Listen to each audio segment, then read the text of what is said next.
আপনারা যারা আমার ফ্রেন্ড ফলোয়ার আছেন বিভিন্ন সময় বিভিন্নভাবে আমার উপর কষ্ট পেয়েছেন, তাদের উদ্দেশ্যে একজন সাবেক এমপি হিসাবে আমি দুটি কথা বলতে চাই। আমি আপনাদের এই সংস্কার, কোটা সংস্কার যে আন্দোলন, এই আন্দোলনে বা বৈষম্য বিরোধী ছাত্র আন্দোলন, এই আন্দোলনে কোটা সংস্কারের জন্য আমি সবসময় আপনাদের সাথে ছিলাম এবং এটাতে যারা আহত নিহত হয়েছেন তাদের পক্ষেও, এই বিচারের পক্ষেও আমি ছিলাম। কিন্তু আমার ব্যর্থতা হচ্ছে কি আমি আপনাদেরকে বুঝাইতে পারি নাই, এটার জন্য আমি সম্পূর্ণ ব্যর্থ হয়েছি এবং আমি এই ব্যর্থ হওয়ার জন্য আমার যারা ফলোয়ার আছেন, যারা আমাকে নিয়ে প্রত্যাশা করেছেন, সবার কাছে আমি দুঃখ প্রকাশ করতেছি।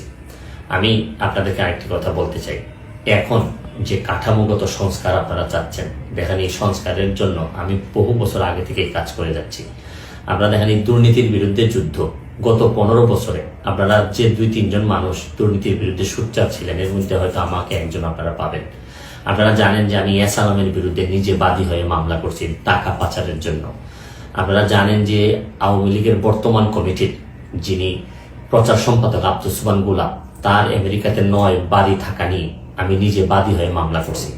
আমি পুলিশের সাবেক আইজিপি বেনজিরের বিরুদ্ধে নিজে বাদী হয়ে দুদকে মামলা করছি। মহান সংসদে আমি তার বিরুদ্ধে বক্তব্য দিছি। মতিউর যে কর কমিশনার মতিউরের বিরুদ্ধে আমি মামলা করছি। আমি সালাম মুর্শিদির বাড়ির নিয়ে মামলা করছি। আমি সালাউদ্দিন, কাজী সালাউদ্দিন যে ফুটবলের দুর্নীতি নিয়ে আমি কথা বলছি। ওসি মুয়াজ্জেমের বিরুদ্ধে আমি নিজে মামলা করছি, করে তার 8 বছরের সাজা হয়েছে ডিজিটাল নিরাপত্তা আইনে। আমি, আপনারা জানেন যে জীবনে যত ঝুঁকি ছিল, আপনারা জানেন যে এই কোটা আন্দোলন শুরু হওয়ার 2 সপ্তাহ আগে আমি প্রেস কনফারেন্স করে বলতে বাধ্য হয়েছি, আমি জিডি করছি যে আমার জীবনের উপর হুমকি আছে এইসব দুর্নীতির বিরুদ্ধে প্রতিবাদ করতে গিয়ে। সুতরাং আমি এই যুদ্ধে সবসময় চেষ্টা করছি।